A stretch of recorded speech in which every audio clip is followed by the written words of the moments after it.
Arestado ang isang senior citizen na nagbebenta umano ng abortion pills o pampalaglag sa Quiapo, Maynila. Itinanggi naman ng suspect ang aligasyon, sinabing napadaan lang siya sa lugar para bumili ng gamot. May unang balita si Jomer Apresto. Mangiyak-ngiyak pa ang senior citizen na si Aling Edna, hindi niya tunay na pangalan nang hulihin siya ng mga tauhan ng Manila Police District sa Quiapo, Maynila nitong Martes. Ang 65 years old na suspect naaktuhan daw na nagbebenta ng abortion pills o gamot pampalaglag ayon sa pulisya.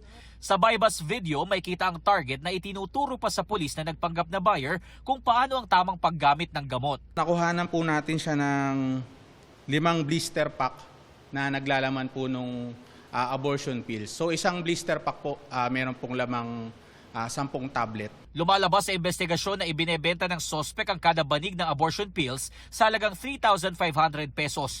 Kalakip nito ang isang papel kung saan nakalagay ang instruction kung paano ito iinumin. Pero sabi ng sospek, wala siyang kinalaman sa nangyari at nataon lang nabibili rin siya ng gamot. Napadaan na kasi kukuha ko ng gamot ko. Sabi ko nga po sa inyo, ayoko na po magpa-interview. Maharap ang sospek sa mga reklamong paglabag sa Philippine Pharmacy Law, paglabag sa Food, Drug and Cosmetic Act at paglabag sa FDA Law. Noong nakaraang taon, nagkaroon din ng operasyon ng MPD kaugnay sa bentahan ng abortion pills at isang senior citizen din ang nahuli noon.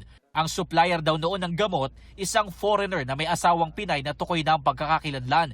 Bukod sa Maynila, ibinebenta din umano ito sa iba't ibang bahagi ng Metro Manila sa pamamagitan ng online transaction. I-validate po natin yun kung meron pong pagkakaugnay yung supplier nitong suspect natin dun sa previous na operation na naganap. Ito ang unang balita, Jomer Apresto, GMA News.